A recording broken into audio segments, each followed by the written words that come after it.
एक छोटे से गांव में एक पुरानी हवेली हुआ करती थी, जो अपनी विशाल दीवारों और टूटे हुए दरवाजों के साथ खड़ी थी। हवेली के आसपास के पेड़ सूखे हुए थे और उनकी टहनियां हवा में हिलती रहती थीं, जैसे वे किसी अनजानी आवाज को सुनने की कोशिश कर रहे हों। हवेली के बारे में गांव में कई कहानियां प्रचलित थीं। लोग कहते थे कि इस हवेली में भूत रहते हैं और जो भी वहां जाता है वह कभी नहीं लौटता है। लेकिन एक दिन कुछ दोस्तों ने इस हवेली में जाने का फैसला किया।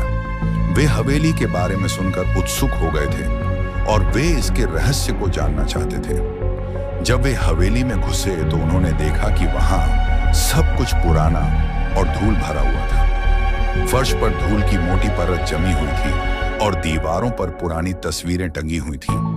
अचानक उन्हें एक कमरे में एक पुरानी तस्वीर मिली।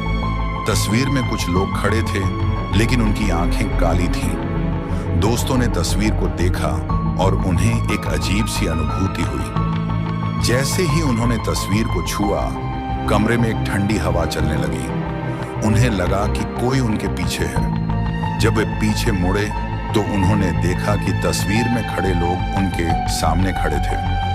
उनकी आंखें काली थीं और वे मुस्कुरा रहे थे। दोस्त वहां से भाग निकले, लेकिन एक दोस्त कभी नहीं मिला।